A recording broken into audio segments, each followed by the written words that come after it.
Hello, నమస్కారం. ఇస్లాంకు సంబంధించి ప్రత్యేకంగా ఇప్పుడున్నటువంటి ముస్లిం సమూహానికి సంబంధించి ఈ నెల ఏదైతే వాళ్లకు రంజాన్ దేన్నైతే వాళ్ళు పవిత్ర మాసంగా శుభాలు కలిగే ఒక నెలగా వీళ్ళు ఏదైతే పరిగణిస్తారో, నిజంగా కూడా వీళ్ళ యొక్క ప్రవక్త కాలఘట్టంలో వీళ్లకు ఆ నెలలో ముఖ్యంగా ఈ రంజాన్ అన్న మాసంలో నెలలో వాళ్లకు జరిగినటువంటి శుభాలు ఏమిటి, వీళ్ళ యొక్క స్వయం ప్రఖ్యాపిత ప్రవక్త ముహమ్మద్ సాధించినటువంటి ఘన విజయాలు ఏమిటి అని ఒకవేళ ఇస్లామిక చరిత్రను మనం పరీక్షించినట్లయితే అందులో ఈ బదర్ యుద్ధం అని వీళ్ళు ఏదైతే ప్రముఖంగా పేర్కొంటూ ఉంటారో, ఇస్లామిక చరిత్రలో చాలా ప్రాముఖ్యం సంతరించుకున్నటువంటి ఒక యుద్ధంగా వాళ్ళు పరిగణిస్తూ ఉంటారు. నిజంగా అది యుద్ధం కాదు, దాడి చేయడం, దండయాత్రలు చేయడాన్నే వాళ్ళు యుద్ధంగా పరిగణిస్తూ ఉంటారు, వాళ్ళు విశ్వసిస్తూ ఉంటారు. నిజంగా అవి యుద్ధాలు నిశ్చయంగా కానేకవు. అవన్నీ వాళ్ళ దగ్గర బలం కూరినప్పుడు ఈ స్వయం ప్రఖ్యాపిత ప్రవక్త తన అనుచరులతో అక్కడున్నటువంటి వేరే అరబ్బు యూద గోత్రాలపై దాడులు చేసి అక్రమాలు జరిపి వాళ్ళ సొత్తు సంపదలను దోచుకున్నటువంటి ఆ ఘటనలను వాళ్ళు యుద్ధం అన్న పేరుతో పరిగణిస్తూ ఉంటారు, ప్రచారం చేస్తూ ఉంటారు. ఎందుకు యుద్ధం అని చెప్తూ ఉంటారు అంటే, వీళ్ళ యుద్ధం ఏమిటి, యుద్ధం చేయడానికి కారణం ఏమిటి అని ఒకవేళ ఇస్లామిక చరిత్ర పరిశోధించినట్లయితే వాళ్ళు యుద్ధం చేస్తున్నది, మేము ఈ ప్రపంచాన్ని, ఈ విశ్వాన్ని సృష్టించినటువంటి వాడు ఈ అరబ్బీ అల్లాహు, ఈ అరబ్బీ అల్లాహువే ఈ ప్రపంచాన్ని, ఈ విశ్వాన్ని సృష్టించాడని మీరు విశ్వాసించాలి. సృష్టించిన సృష్టికర్తగా, నన్ను ప్రవక్తగా పంపించినటువంటి సృష్టికర్తగా మీరు అంగీకరించకపోతే మేము మీతో యుద్ధం చేస్తాం. మీకు బలం ఉంటే మీరు గెలుస్తారు, మాకు బలం ఉంటే మేము గెలుస్తాం. మేము గెలిచినట్లయితే మీ సొత్తు సంపదలతో పాటు మీ యొక్క స్త్రీలను కూడా మేము బానిసల్ని తీసుకుని బంధించి తీసుకెళ్ళిపోతాం అన్నదే వీళ్ళ యొక్క ఈ యుద్ధాలు అని వీరు నామకరణం చేసి ఏదైతే ప్రచారం చేస్తూ ఉంటారో దాని యొక్క ముఖ్య ఉద్దేశం ఇదే అన్నది ఇస్లామిక చరిత్ర చదివినటువంటి ప్రతి వాళ్ళకు అర్థమవుతుంది. అంటే ఈ మహత్తరమైనటువంటి విశ్వాన్ని సృష్టించినటువంటి వాడు, నేనే సృష్టికర్తని, నేనే నిన్ను ప్రవక్తగా, దూతగా పంపించాను, కాబట్టి నేను పంపించాను అని నేను వాళ్లతో చెప్పలేను, నువ్వే వెళ్ళి వాళ్లతో పరిచయం చేసుకుని స్వయంగా నువ్వే ప్రవక్తగా ప్రఖ్యానించాలి. వాళ్ళు ఒకవేళ దాన్ని అంగీకరించకపోతే నువ్వు వాళ్లతో యుద్ధం చేయాలి. ఆ యుద్ధంలో వాళ్ళు కనుక ఓడిపోతే వాళ్ళ సొత్తు సంపదలతో పాటు వాళ్ళ స్త్రీలను కూడా నువ్వు దోచుకునే హక్కు నేను నీకు కల్పిస్తున్నానని ఈ మహత్తరమైనటువంటి విశ్వాన్ని సృష్టించినటువంటి వాడు ఈయనకి ఆజ్ఞాపించాడు, ఆదేశించాడు అన్నదే ఇస్లాం యొక్క ప్రధానమైనటువంటి అంశం. ఇందులో మీరు భూతద్దం పట్టి వెతికినా కూడా ఈ అరబ్బీ అల్లాహు, ఈ సృష్టికర్తని ఏదైతే తనను తాను ప్రఖ్యాపించుకుంటున్నాడో, మానవిక విలువలు ఎక్కడైనా కనిపిస్తున్నాయా? కేవలం ఇక్కడ సృష్టికర్త కాదు కదా, ఒక దోపిడి మూఠా నాయకుడు ఎలాగైతే వాళ్ళ అనుచరులకు ఆదేశాలు జారీ చేస్తాడో దానికి మించిన ఏ అంశం కూడా అందులో మీకు లభ్యం అవ్వదు.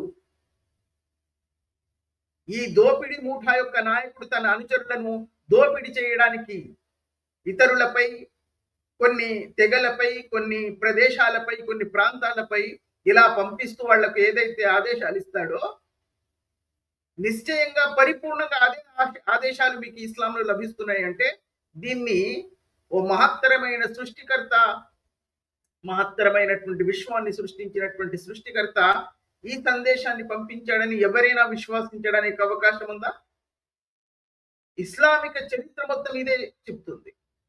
ఈ బదర్ అనే యుద్ధంలో కూడా వీళ్ళు ఈ రంజాన్ అన్న మాసంలోనే వీళ్ళు అందులో విజయం సాధించారని ప్రఖ్యాపించుకుంటూ ఉంటారు. పైగా ఎప్పుడైతే వీళ్ళు తమ యొక్క బలంతో, తమ యొక్క ఆయుధాలతో రహస్యంగా వాళ్లపై దాడి చేసి వాళ్లపై విజయం సాధించి వాళ్ళ సొత్తు సంపదలు దోచుకొని వాళ్ళ స్త్రీలను అపహరించి బందీలుగా చేసుకొని బానిసలుగా చేసుకొని తీసుకొచ్చి వాళ్ళతో లైంగిక వాంఛలు తీర్చుకోవడానికి దాని తర్వాత అంగడిలో పెట్టి వాళ్ళని అమ్ముకోవడానికి అధికారం కలిగించుకుంటున్నటువంటి వీళ్ళు అది ఈ చర్యలు వాళ్ళు జరిపింది కూడా ఈ రంజాన్ మాసంలోనే మాకు గొప్ప విజయం సాధించింది అని ప్రఖ్యాపించుకుంటూ ఉంటారు. అంటే ఈ మహత్తరమైనటువంటి విశ్వాన్ని సృష్టించినటువంటి వాడు ఈ రంజాన్ మాసంలో వాళ్లకు ఎలాంటి హక్కు కల్పిస్తున్నాడు చూడండి. మీరు దాడులు చేయండి, నన్ను విశ్వాసిస్తారా లేదా అని వాళ్లతో ప్రశ్నించండి. ఈ అరబ్బీ అల్లాహును ఒకవేళ సృష్టికర్తగా మీరు అంగీకరించకపోతే, నన్ను ఆ సృష్టికర్త యొక్క దూతగా మీరు విశ్వాసించకపోతే మేము మీతో ఆయుధాలతో యుద్ధం చేస్తాం, మిమ్మల్ని దోచుకుంటాం, మీ స్త్రీలను బందీలుగా తీసుకెళ్లిపోతాం. ఇది వీళ్ళ న్యాయం. వీళ్ళు ఈ పవిత్ర మాసంలో సాధించినటువంటి విజయాలుగా పరిగణించి వీళ్ళు ప్రపంచం మొత్తం మీద ప్రచారం చేసుకుంటున్నటువంటి విజయాలు ఇవి. ఇది మాత్రమే కాదు, తన యొక్క 10,000 మంది సైన్యంతో మదీనా నుంచి మక్కాపై దాడి చేసి ఆ కాబా అన్న గృహంలో ఉన్నటువంటి 360 విగ్రహాలను పూర్తిగా ధ్వంసం చేసేసి ఆ సైన్యం విచ్చలవిడిగా అక్కడ నరమేధం సృష్టించి, వీళ్ళేమో అక్కడ చాలా తక్కువ మందిని చంపామని వీళ్ళు చరిత్రలు రాసుకొని హదీస్లతో అలంకరించుకుంటూ ఉంటారు. కానీ ఒక 10,000 మంది ఇలాంటి దుర్మార్గపు సైన్యం అక్కడ ప్రవేశించి అక్కడ ఉన్నటువంటి విగ్రహారాధకులను యూదులను మరే ఇతర విశ్వాసులను కూడా ఊచకోత కోసి ఆ విగ్రహాలను మొత్తం పగలగొట్టేసి ఆ కాబా అన్న గృహాన్ని, ఆ మక్కా అన్న నగరాన్ని మొత్తం స్వాధీనం చేసుకున్న తర్వాత, ఒకవేళ అక్కడ మీరు నివసించదలుచుకుంటే మాకు జిజియా అన్న పన్ను కట్టాలి అని నిబంధనలను అక్కడ స్థాపించి, ఇది వీళ్ళు సాధించింది ఈ పవిత్ర మాసం రంజాన్లోనే. కాబట్టి దీన్ని పవిత్ర మాసంగా అంటారు, భావిస్తూ ఉంటారు, విశ్వాసిస్తూ ఉంటారు.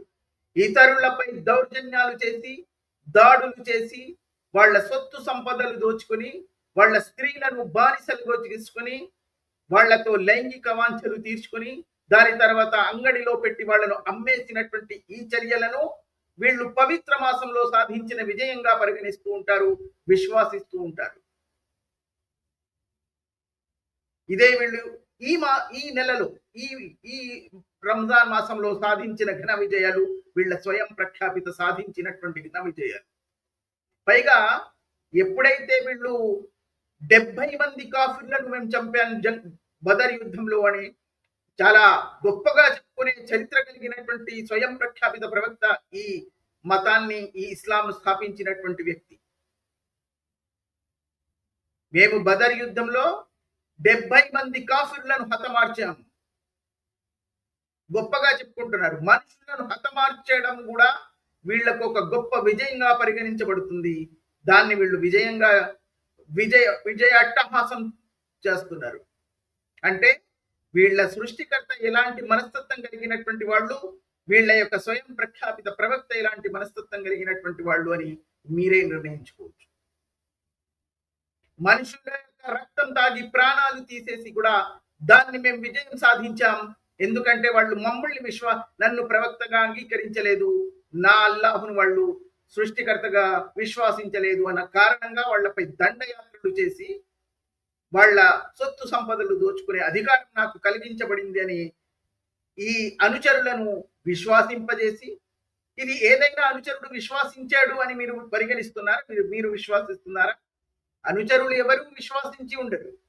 ఎందుకంటే వాళ్ళు ఆ దోపిడీ సొమ్ములో వాళ్ళు భాగస్వాములు అవుతున్నారు కాబట్టి వాళ్లకు లాభం కలుగుతుంది. ఉచితంగా ధన సంపద, వాళ్ళ సొత్తు సంపదలు ఉచితంగా దొరుకుతున్నాయి. పైగా అందమైనటువంటి స్త్రీలు కూడా వాళ్లకు దొరుకుతున్నారు లైంగిక వాంఛలు తీర్చుకోవడానికి. అంటే వాడు ఎందుకు ఆలోచిస్తాడు, ఇతను నిజంగా ప్రవక్తనా, ఇతనికి నిజంగానే ఆకాశం నుంచి ఏదైనా సందేశం వస్తుందా అని పరీక్షించడానికి ఎందుకు వాడు ముందుకు వస్తాడు? ఎందుకంటే అతనికి వ్యక్తిగతంగా ఇన్ని లాభాలు చేకూరుస్తున్నప్పుడు వాళ్ళ నాయకుడిని ప్రశ్నించడానికి ముందుకు ఎవడైనా వస్తాడా? మానవత్వం ఉన్నటువంటి వాళ్ళు ఎవరైనా రావచ్చు, కానీ అలాంటి వాళ్ళు ఈ ముఠాలోకి వాళ్ళు చేరరు. అందుకే ఈ అనుచరులు ఎవరు కూడా అతన్ని నిజంగానే మీరు ప్రవక్తనా, మీకు నిజంగా సందేశం వస్తుందా అని నిలదీసి మరీ అడగలేదు. అడిగింది కేవలం అక్కడ ఉన్నటువంటి బహుదైవారాధకులు, యూదులు. ప్రశ్నల మీద ప్రశ్నలు కురిపించి, అదే ఖురాన్ సాక్ష్యంగా, ఖురాన్లోనే ఈ ప్రస్తావన వస్తుంది. సూర్య బనీ ఇస్రాయిల్లో చెమటలు కక్కించారు. ఒక్క అద్భుతమైన చేసి చూపించి నీ ప్రవాచకత్వాన్ని నిరూపించుకో, మేము నిన్ను ప్రవక్తగా అంగీకరిస్తామని. ఒక్కడి కూడా చేయలేదు అని ఖురానే సాక్ష్యం ఇస్తుంది. అక్కడి నుంచి తోక జాడించి, మూతి ముడిచి తోక జాడించి వెళ్ళిపోయాడు. నేను మీలాంటి ఒక సాధారణ వ్యక్తిని అని అక్కడ నుంచి తప్పించుకోవడానికి ప్రయత్నం చేశాడు, కానీ ఏ ఒక్క సాక్ష్యం చూపించలేకపోయాడు, అద్భుతం చేయలేకపోయాడు. మరి ప్రజలు ఎలా నమ్మాలి నిన్ను? నువ్వు ప్రవక్తవని, ఏదో ఆకాశంలో కూర్చున్నటువంటి అల్లాహు అనే బాబా నిన్ను పంపించాడని, అతను అరబీ మాత్రమే పలుకుతాడని, అరబీలో సందేశాలు పంపిస్తాడని, అది నీ ద్వారా ప్రజలకు పంపిస్తున్నాడని మేము ఎలా నమ్మాలి? ఎలా అంగీకరించాలి దాన్ని? దానికి ఇస్లాం చరిత్రలో ఎక్కడ కూడా సమాధానం దొరకదు. ఖురాన్ తర్వాత ఈ ప్రచారకులు రాస్తున్నటువంటి కథల్లో అడ్డుదడ్డమైనటువంటి దాన్ని సమర్థించుకోవడానికి చాలా అద్భుతాలు చేశాడని, వాళ్ళు చంద్రుణ్ణి ఒక వేలితో చూపిస్తే చంద్రుడంతా పగిలిపోయాడని, అది భారతదేశంలో ఉన్నటువంటి ఒక రాజు, మహారాజు, కేరళ ప్రాంతంలో ఉన్నటువంటి రాజు చూసి ఇస్లాంను స్వీకరించి పరుగులెత్తి మక్కాకు పరుగులెత్తాడని, అక్కడికి వెళ్లి మొహమ్మద్ ప్రవక్త ముందు ఇస్లాం స్వీకరించాడని కట్టుకథలు, అబద్ధాలతో ప్రచారం చేసుకొని ఈ మదర్సా మూర్ఖులను రంజింపజేయగలుగుతున్నారే తప్ప వాస్తవంగా తార్కికంగా పరిశోధనలతో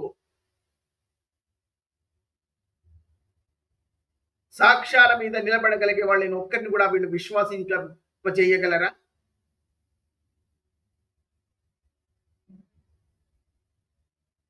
ఈ అబద్ధపు ప్రచారాలతో,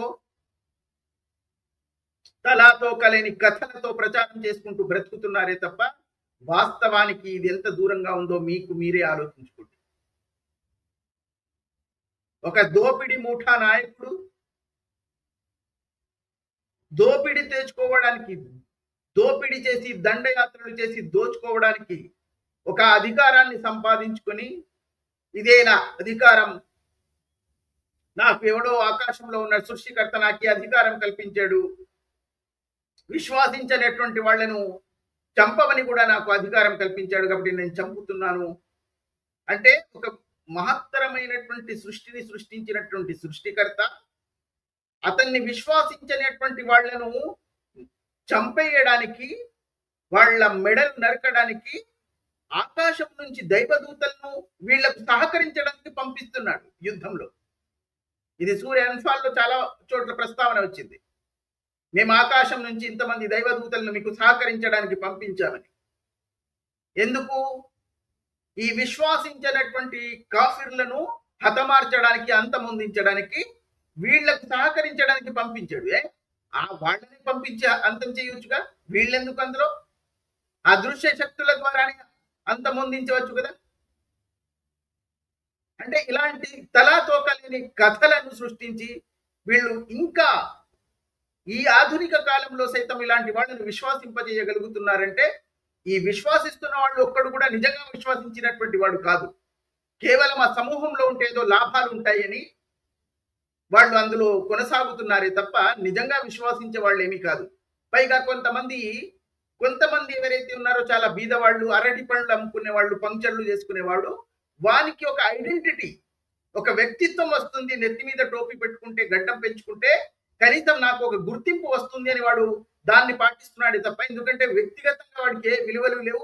వ్యక్తిగతంగా వాడిని గుర్తించడానికి వాడి దగ్గర ఏమాత్రం ఎలాంటి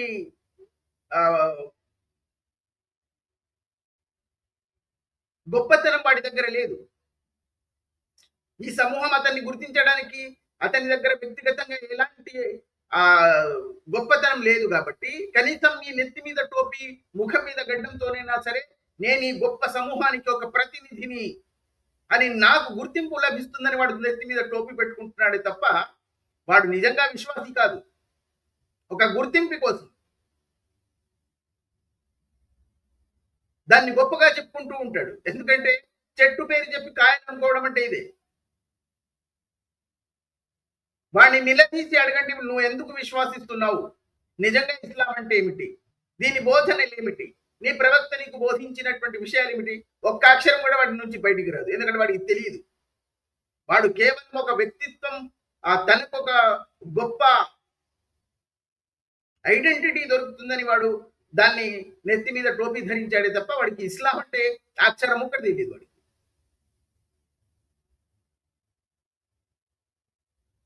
5 సార్లు నమాజ్ చదవడానికి వెళ్తాడు కానీ వానికి అరబీ ముక్క చదవడానికి తెలియదు. ఏం చదువుతున్నాడో, చదువుతున్నటువంటి వాళ్లకు అది ఏం చదువుతున్నాడో తెలియదు.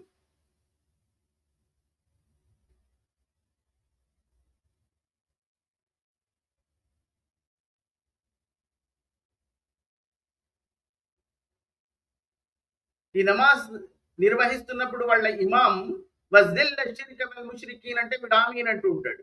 అంటే కాఫిర్లను అంతమొందించి ముస్లింలను విజయం సాధించి పెట్టు అని వాడు ప్రార్థిస్తుంటే వాడు అవునవును నిజమే మాకు విజయాన్ని సాధించు అని వీడు తల ఊపుతుంటాడు. కానీ వాడికి తెలియదు వాడు దేనికి తల ఊపుతున్నాడు. అంటే మీరు మళ్ళీ ఒక ప్రశ్న ఉద్భవించవచ్చు. ఒకవేళ వాడికి తెలిస్తే వాడు నిజంగా తల ఊపడంటే ఊపవచ్చు. ఎందుకంటే వాడికి విజయం కావాలి. ఎవరినైనా దోచుకోవడానికి నీకు అధికారం కల్పిస్తున్నామంటే ఎందుకు వాడు అంగీకరించడు?